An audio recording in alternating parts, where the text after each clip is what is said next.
दोस्तों ये कहानी है अमरेश लाल जी की, जो घर पर बिल्कुल अकेले रहते हैं। इनकी पत्नी कैंसर की बीमारी के कारण 2 साल पहले इनको अकेला छोड़कर चल बसीं। इनका सिर्फ एक ही बेटा राहुल है, जो काम के सिलसिले में हमेशा शहर में रहता है। अमरेश लाल जी घर पे बिल्कुल अकेले रहते हैं। अब अमरेश लाल जी भी बूढ़े हो चुके थे और इनकी आए दिन तबीयत खराब रहती थी और वो अपने बेटे से जिद करने लगे कि बेटा, मेरी आंखें बंद होने से पहले तू अपना घर बसा ले। मैं नहीं चाहता कि मैं मरकर ऊपर चला जाऊं और मुझे तेरी चिंता लगी रहे कि पता नहीं मेरे बेटी की शादी हुई या नहीं। राहुल कहता है कि पापा, इस तरह की बातें आप क्यों करते हो? मैं इस बार छुट्टियों में आऊँगा तो आपको अपने साथ शहर ले आऊँगा। लेकिन राहुल के पापा जिद करने लगे और उनकी जिद के आगे राहुल को झुकना पड़ा और वो अपने पापा से कहता है, ठीक है पापा, आप गांव में कोई अच्छी सी लड़की देखिए, इस बार मैं छुट्टी लेकर आऊँगा तो शादी कर लूँगा। ये बात सुनकर राहुल के पापा बहुत खुश हो जाते हैं और राहुल के लिए गांव में एक अच्छा सा रिश्ता ढूंढने लगते हैं। कुछ दिनों बाद शालिनी नाम की लड़की से बात तय होती है और शालिनी बहुत खूबसूरत होने के साथ पढ़ी लिखी भी होती है। लेकिन जैसे ही शालिनी की शादी रोहन से होती है, वो अपना व्यवहार बदल लेती है। शालिनी बहुत झगड़ालू लड़की होती है और वो रोहन से बात बात पर झगड़ती रहती है।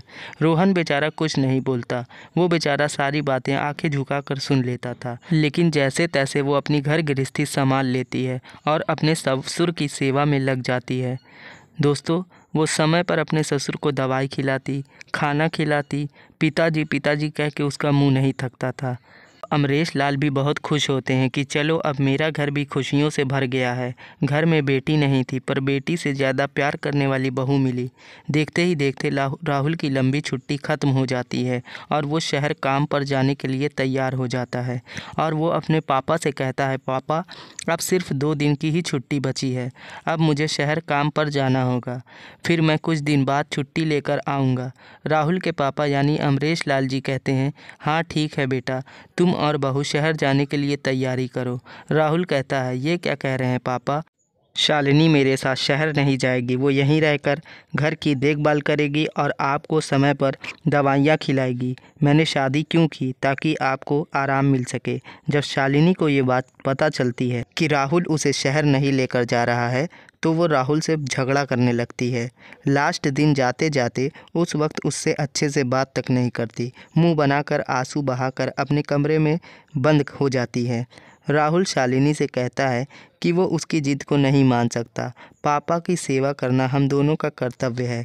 शालिनी उस दिन से पिताजी से अच्छे से बात तक नहीं करती है और उसके दिमाग में ये बात हमेशा गूंजती है कि पिताजी के कारण ही राहुल मुझे अपने साथ शहर नहीं लेकर गया। अगर पिताजी जिंदा ना होते तो आज मैं भी अपने पति के साथ शहर में होती।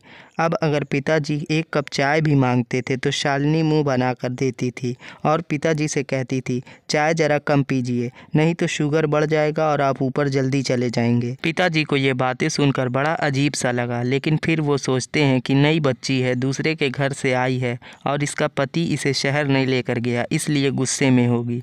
नहाने के लिए अगर पिताजी गर्म पानी मांगते तो कहती कि चूल्हा खाली नहीं है, अभी मैं खाना बना रही हूँ। और पिताजी को ठंडे पानी से ठंड में नहाना पड़ता था। रोज़ रोज़ ठंडे में नहाने के कारण उनके कमर में दर्द होने लगे।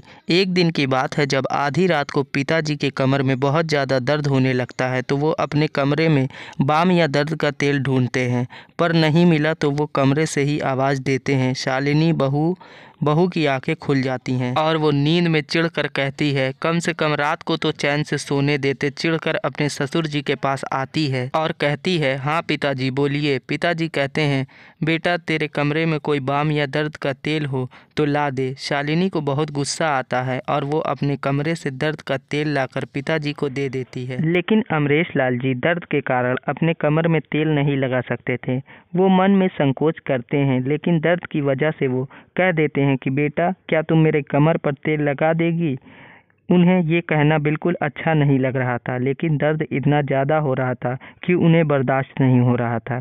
शालिनी को बहुत गुस्सा आता है, लेकिन फिर भी वो तेल लगा देती है और अपने कमरे में सोने चली जाती है। लेटे लेटे शालिनी के दिमाग में आता है कि क्यों ना मैं पिताजी पर ऐसा इल्ज़ाम लगा दूं कि मेरा पति राहुल शहर से दौड़ा दौड़ा गांव चला आए और मुझे शहर लेकर चला जाए। वो अगले दिन कहने लगती है, पिताजी अगर आपके कमर में ज़रा सा भी दर्द हो तो आप मुझसे बताना, मैं तेल लगा दूंगी। और एक दिन जब राहुल का फ़ोन आया तो शालिनी ने ये कहा कि मैं पिताजी के कमर में तेल लगा रही हूँ।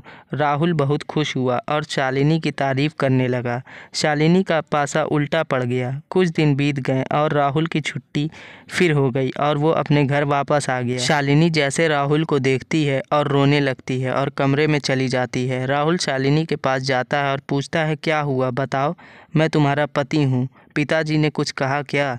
शालिनी राहुल को गले लगा लेती है और कहती है, ससुर जी मुझे रोज़ रात को तेल लगाने के बहाने अपने कमरे में बुलाते हैं और वो मुझे बुरी नज़रों से देखते हैं। उनकी नीयत मुझे ठीक नहीं लगती। राहुल ये बात सुनकर बुरा मान जाता है और शालिनी से कहता है, मैं तुम्हें एक ज़ोरदार थप्पड़ लगा दूंगा अगर तुमने पिताजी के बारे में एक और शब्द भी कहा। शालिनी रोने लगती है और कहती है, मुझे मालूम था तुम मेरी बात पर विश्वास नहीं करोगे। और ये सारी बात पिताजी सुन लेते हैं क्योंकि शालिनी बहुत ज़ोर ज़ोर से चिल्लाकर बोल रही थी। ये सुनते पिताजी को बहुत बुरा लगता है और वो वहाँ से चले जाते हैं। जब राहुल सुबह पिताजी के कमरे में जाकर देखता है तो वो वहाँ पिताजी नहीं होते हैं और वो एक चिट्ठी लिख कर गए होते हैं। चिट्ठी में लिखा होता है, राहुल मैं बहुत खुश हूँ कि तुम्हारी शादी हो गई और तुम्हारा परिवार बच गया और मेरी यही आखिरी इच्छा थी। मैं घर छोड़कर तीर्थ पर जा रहा हूँ। मैं घर वापस आऊँगा या नहीं, पर तुम सदैव खुश रहना। ये पढ़कर राहुल रोने लगता और शालिनी को अकेला छोड़कर शहर चला जाता है। कुछ दिनों बाद शालिनी अपने पति से माफ़ी मांगने लगती है। वो कहती है कि मैंने सिर्फ शहर में तुम्हारे साथ रहने के लिए ही पिताजी पर झूठा इल्ज़ाम लगाया था और मुझे नहीं पता था कि पिताजी बात सुन लेंगे और वो घर छोड़कर चले जाएंगे। कुछ दिनों बाद राहुल शालिनी को अपना लेता है, लेकिन ये अफसोस हमेशा रहता है कि दोनों ने पिताजी को हमेशा के लिए खो दिया। दोस्तों, आपको ये कहानी कैसी लगी कमेंट में ज़रूर से बताएं और वीडियो को लाइक करना ना भूलें।